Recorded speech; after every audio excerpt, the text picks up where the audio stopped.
বিএনপির ভারপ্রাপ্ত চেয়ারম্যান তারেক রহমানের নামে চাঁদাবাজির 4 মামলা বাতিলে হাইকোর্টের রায়ের বিরুদ্ধে রাষ্ট্রপক্ষ লিভ টু আপিল করেছে। আজ এই আবেদনের শুনানি হওয়ার কথা রয়েছে।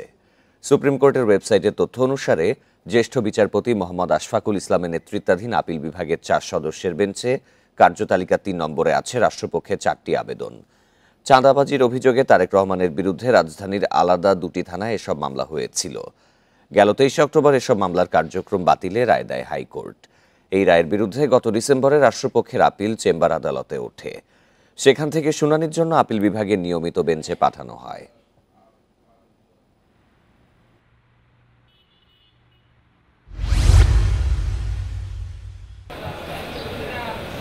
অনেক বছর ধরে ভোগ্যপণ্যের পাইকারি বাজার খাতুনগঞ্জে চিনি, সয়াবিন সহ কয়েকটি পণ্যের বাজারের নিয়ন্ত্রণ ছিল এস আলম গ্রুপের হাতে।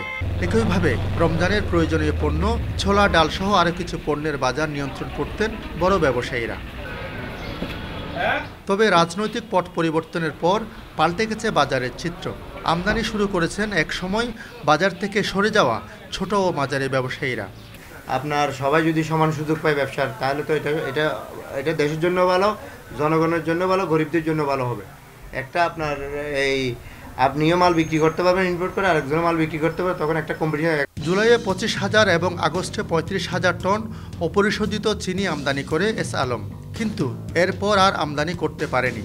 জুলাইয়ে 18,900 মেট্রিক টন সয়াবিন আমদানি করলেও এরপর তাদের আমদানি শূন্যের কোঠায়। জাতীয় রাজস্ব বোর্ডের হিসাবে বাজারে আসা নতুন একটি প্রতিষ্ঠান আগস্টে আমদানি করেছে 2,500 টন সয়াবিন। এছাড়া সেপ্টেম্বরে 3,372 টন এবং অক্টোবরে 1,486 টন ক্রুড সয়াবিন আমদানি করেছে। যে তারা সেই সুযোগটি পাচ্ছেন, আমি মনে করি যে এটা ইতিবাচক দিক। তবে এটিকে আমার মনে হয় যে আরও প্রসার করা উচিত, সবাইকে সমান সুযোগ করা দেওয়া উচিত এবং ব্যবসায়ী বা আমদানি ক্ষেত্রে যেন কোনো বৈষম্য শিকার না হন। অর্থনীতিবিদরা বলছেন, বাজারে বড় ব্যবসায়ীদের পাশাপাশি মাঝারি ব্যবসায়ীদের সুযোগ বাড়াতে হবে। কিছু ব্যাপারে হস্তক্ষেপ করতে হবে, অথবা এই যে ব্যাংক থেকে ঋণ দেওয়া, তাদের কাগজপত্র যেগুলো প্রসেসিং হয় সরকারের অফিসে, সেগুলোর ব্যাপারে অনেক সহজ শর্ত দিতে হবে। ছোট ও মাঝারি ব্যবসায়ীদের দাবি, এলসিতে যেন ন্যায্য সুযোগ দেওয়া হয় তাদের। আলমগীর সবুজ, ইন্ডিপেন্ডেন্ট নিউজ, চট্টগ্রাম।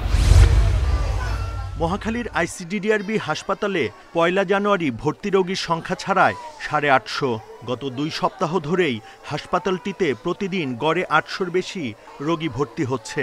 তাদের প্রায় 80%-এরই বয়স 5 বছরের কম। বাবুর তো অনর্গল পানি পড়তেছিল, এখনো ওইটা আছে, কিন্তু আগে যে বাবু খাইতো, যা খাইতো ওই রকমই পড়তো, কিন্তু এখন হাগার যে কালারটা ওইটা আসতে। প্রথম দুদিন তো অনেক খারাপ ছিল, আজকে সকালের পর থেকে অনেকটাই ভালো আর কি। তাই ডাক্তার বলছে আমাদের আজকে ছাইড়া দিব আর কি। ভর্তি অধিকাংশ শিশু রোটা ভাইরাসে আক্রান্ত। চিকিৎসকরা বলছেন, শিশুদের জ্বর, বমির পাশাপাশি দুর্বল হয়ে নেতিয়ে পড়া সহ কিছু উপসর্গ দেখা দিলেই হাসপাতালে নিতে হবে। 1 ঘন্টায় 3 বারের বেশি বমি করছে, তাকে কিছুই পেটে খাইয়ে রাখা যাচ্ছে না। বাচ্চা নেতিয়ে পড়েছে, তাকে মুখে কিছু অফার করলে সে খাচ্ছে না, বাচ্চা বুকের দুধ খাওয়া বন্ধ করে দিয়েছে, অথবা বাচ্চা সারাক্ষণ ঘুম ঘুম ভাব, ঘাড় শক্ত করতে পারছে না। এই লক্ষণগুলো দেখলে হাসপাতালে আনতে হবে। আইসিডিডিআরবির গবেষণা বলছে 88% মায়েরই ওআরএস স্যালাইন বানানোর সঠিক ধারণা নেই। স্যালাইন তৈরিতে পানির পরিমাণ না জানা এবং অল্প সময়ে বেশি মাত্রায় স্যালাইন পান করানোয় শিশুদের ঝুঁকি বাড়ছে। প্রয়োজনের চেয়ে বেশি সোডিয়াম শরীরে প্রবেশ করলে খিঁচুনি, কিডনি বিকলও হতে পারে। কেউ খুব কম পানিতে স্যালাইন বানান, কেউ বা স্যালাইনের গুঁড়োটা আলাদা আলাদা করে পানির সাথে মিশিয়ে খাওয়ান। এরকম বিভিন্ন প্র্যাকটিস আমরা দেখতে পাই, যেটা কিনা খুবই মারাত্মক। এই কারণে এই স্যালাইন খাওয়ানোর তারতম্যের কারণে বাচ্চাদের মারাত্মক একটা কমপ্লিকেশন আমরা দেখে থাকি।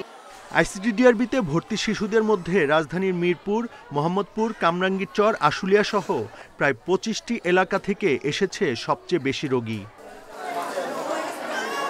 Buddhadeb Kundu, independent news, Dhaka. উন্নত সড়ক যোগাযোগ ও রেল সুবিধা থাকায় ব্যবসার জন্য গুরুত্বপূর্ণ জেলা নাটোর। তবে 3 দশকেও শিল্প বাণিজ্যের দিক দিয়ে এগুতে পারেনি জেলাটি।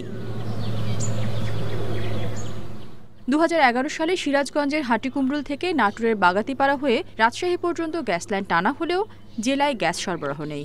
গ্যাস না থাকায় গড়ে উঠছে না নতুন শিল্প প্রতিষ্ঠান। বিকল্প জ্বালানি ব্যবহারে উৎপাদন খরচ বেশি হওয়ায় টিকতে পারছেন না কারখানা মালিকরা। কারখানার ব্যাহত হচ্ছে, মানে প্রোডাকশন জবে, প্রোডাকশন ছাড়া শুধু রিপেয়ারিং জবে তো একটা ওয়ার্কশপ চলে না। প্রোডাকশনের জন্য একমাত্র গ্যাসই অত্যন্ত অপরিহার্য। ব্যাংক ঋণে জর্জরিত হয়ে প্রায় দিশেহারা। এছাড়াও নতুন কোনো প্রতিষ্ঠান যদি আমরা করতে চাই গ্যাসের অভাবে, সেক্ষেত্রে আমাদের আগ্রহটা একেবারেই হারাই যায়। আমরা আশা করেছিলাম যে বনপাড়া থেকে সোজা আমাদের নাটোরের লাইনটা নিয়ে এসে নাটোর থেকে রাজশাহী নিয়ে যাওয়া হবে, কিন্তু সেটা না হওয়াতে আমাদের নাটোরে গ্যাস ভিত্তিক শিল্প গড়ে উঠছে না। গ্যাস না থাকায় ফার্নেস অয়েল ব্যবহারে খরচ বাড়ছে উল্লেখ করে ব্যবসায়ীরা জানান, বগুড়া ও পাবনার সাথে প্রতিযোগিতায় টিকতে পারছেন না তারা। বগুড়া আলাদা 9 টাকা কমে উৎপাদন করে, আর আমাদের বিসিকি জ্বালানি বিভিন্ন রকম করার কারণে ফার্নেস অয়েল কাঠ 9 টাকা পার কেজিতে বেড়ে যায়। কাজেই শিল্প কারখানা এখানে লস খেয়েও চলে গেছে কয়েকটা। প্রশাসনের কাছে গ্যাস সরবরাহের দাবি জানিয়েও ফল মেলেনি বলে জানান বিসিক কর্মকর্তারা। গ্যাস না থাকার কারণে অনেক ভালো ভালো শিল্প প্রতিষ্ঠানগুলো বন্ধ হয়ে যাচ্ছে এবং আমার বিসিকেও যেহেতু এখানে একটা শিল্প এলাকা, এখানে অনেকে শিল্প প্রতিষ্ঠান করতে আগ্রহী হয়। ভালো ভালো শিল্প কারখানা এখানে আরও গড়ে তোলা সম্ভব যদি নাটোরে গ্যাস আসে। জেলায় ছোট বড় শতাধিক শিল্প প্রতিষ্ঠান রয়েছে, এর মধ্যে বিসিকে আছে 36টি। Independent news. ছোট বড় গর্তের কারণে বেহাল চাঁদপুর কুমিল্লা আঞ্চলিক মহাসড়ক। হাজীগঞ্জ থেকে খাজুরিয়া অংশের 17 কিলোমিটারে প্রায় সব জায়গায় উঠে গেছে বিটুমিনের আস্তরণ, কোথাও আবার ঢালাইও নষ্ট হয়েছে।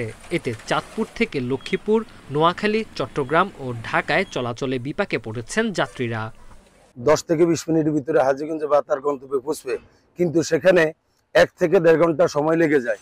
এই সড়কে 1 ঘন্টায় যাত্রায় সময় লাগছে 3 ঘন্টা। এতে নষ্ট হচ্ছে গাড়ির যন্ত্রাংশ। সড়ক বিভাগ বলছে, ঠিকাদার নিয়োগ না হওয়া পর্যন্ত মেরামত শুরু হবে না। ডান পাশটা খুব কম নষ্ট হচ্ছে, কিন্তু বাম পাশটাই বেশি নষ্ট হইতেছে। এটা মূলত ওভারলোড গাড়ির কারণে। ওভারলোড গাড়ি যদি নিয়ন্ত্রিত না হয় তাহলে এই রাস্তা আমাদের পিএমপিতে কাজ করার পরেও নষ্ট হওয়ার সম্ভাবনা থাকবে। নাটোরের সিংড়ায় তাজপুর ব্রিজ থেকে হাঁসপুকিয়া স্কুল পর্যন্ত 6 কিলোমিটার সড়কে উন্নয়নের কোনো ছোঁয়া লাগেনি। ছোট হলেও এই সড়ক ব্যবহারকারী রয়েছে প্রায় 15,000। সড়ক বিভাগ বলছে, সড়কটির 4 কিলোমিটার অংশ পাকা করার উদ্যোগ নেওয়া হবে। বা গ্রীষ্মকালে এসে এই মাটি রাস্তাটা একেবারে ধুলা বালিতে হয়ে যায়, ফলে দেখা যায় যে একটা ভ্যান পাইলেও সেই ভ্যানে হয়তো 2-3জন উঠলো, আরেকজন পিছন থেকে ঠেলতে হয়। বর্ষা মৌসুমে রাস্তায় অনেক কাদো হয়ে যায়, আমরা গাড়ি বা মোটরসাইকেল নিয়ে বের হতে পারি না। যে প্রকল্পই আসুক, প্রথমে আমরা তাজপুর ইউনিয়ন পরিষদ থেকে কোমরপুর, হিয়াদপুর, হরিপুর, হাঁসপুকুরিয়া এই কয়েকটা গ্রামকে কানেক্টিভিটি দেওয়ার জন্য এই রাস্তাটা সমাপ্ত করব। ভোগান্তির আরেক নাম জয়পুরহাট স্টেডিয়াম মোড় থেকে 5 বিবি সড়কের কাশিয়াবাড়ি পর্যন্ত বাইপাস সড়ক। প্রায় 1 কিলোমিটার সড়কে খানাখন্দের কারণে ঘটছে দুর্ঘটনা। Tanzil Hasnat, independent news.